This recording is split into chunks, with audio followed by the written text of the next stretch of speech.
पार्टियां हो गई हैं, अब 6 पार्टियां हो गई हैं महाराष्ट्र में। और अगर कोई सबसे बड़ी पार्टी और किसी के पास सबसे बड़ी पावर है तो वो बीजेपी है। तो यहां पे बीजेपी फ्रंट फुट पे खेल रही है, ये तो मानना पड़ेगा। राजीव रंजन की तरफ मैं रुख करूंगा। राजीव, इससे पहले कि आप विश्लेषण करें, मैं एक शेयर के साथ आपसे सवाल की शुरुआत करता हूं कि बड़े रफ्तार से सब किरदार बदल रहे हैं, कभी ये कभी वो कभी कुछ और, बेचुनावी सरकार बदल रहे हैं।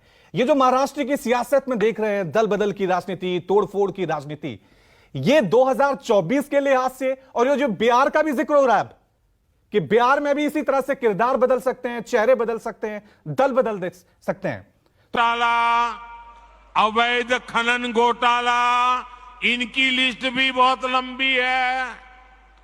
इन पार्टियों के घोटालों का मीटर कभी डाउन ही नहीं होता। 27 जून को प्रधानमंत्री नरेंद्र मोदी एनसीपी को दर्जनों घोटालों से जोड़ते हैं और 2 जुलाई को एनसीपी से तमाम विधायक निकलकर उनकी पार्टी की सरकार का हिस्सा बन जाते हैं।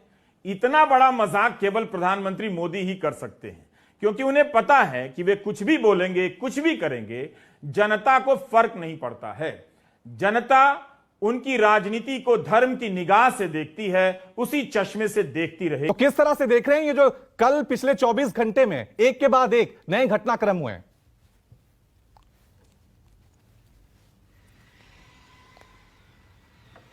रवि, आपने शेर पढ़ा तो मैं भी शेर ही पढ़ देता हूं कि ऐ वाइज़ नादा करता है तू एक कयामत का चर्चा, यहाँ रोज निगाहें मिलती हैं, यहाँ रोज कयामत होती है। महाराष्ट्र की राजनीति को मैं हमेशा कहता हूं कि हिंदुस्तान की राजनीति का एक उदाहरण है तोड़ फोड़ का, या जो दांव पेच है वो करने का। अभी आपने कल जो देखा, अब आगे देखिएगा क्या क्या होते जाता है।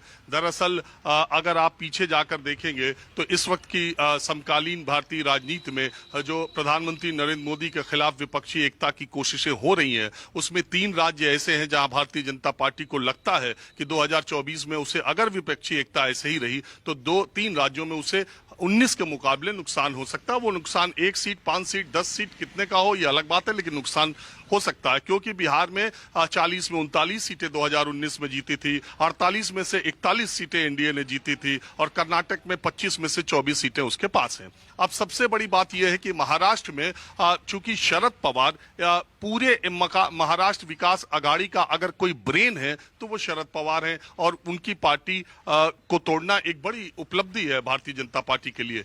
दूसरी बात यह है कि शरद पवार जिस तरह से संकेत दे रहे थे कि उनकी बेटी उनकी पार्टी की उत्तराधिकारी होंगी, उससे निश्चित तौर पर अजीत पवार के अंदर एक जो महत्वाकांक्षा है या पार्टी को लेकर, या उनके जो कार्यकर्ता उनके जमीनी स्तर पर जुड़े हुए हैं, वो विक्षुब्ध रहे होंगे और उनको अपना अलग रास्ता अख्तियार करने का पूरा हक है, और उन्होंने किया है। मूल बात यह है रवि कि अगर आप 2019 के लोकसभा चुनाव को देखें, लोकसभा चुनाव के बाद जो 2 राज्यों में विधानसभा चुनाव हुए, वो एक महाराष्ट्र में और एक बिहार में, जहां पर महाराष्ट्र और बिहार में भारतीय जनता पार्टी ने कदम रखने के लिए महाराष्ट्र में शिवसेना की उंगली पकड़ी थी और बिहार में जेडीयू की उंगली पकड़ी थी। लेकिन जब 2019 के विधानसभा के चुनाव आए तो भारतीय जनता पार्टी 105 सीटों के साथ सबसे बड़ी पार्टी के तौर पर उभरी, और देवेंद्र फडणवीस उस वक्त चेहरा थे। उद्धव ठाकरे की पार्टी सिकड़ी, उस गठबंधन में जाने के बावजूद उससे 2 गुना शक्ति भारतीय जनता पार्टी के साथ हुई, और उन्हें यह एहसास हो गया कि अगर इस बार भी सीएम पद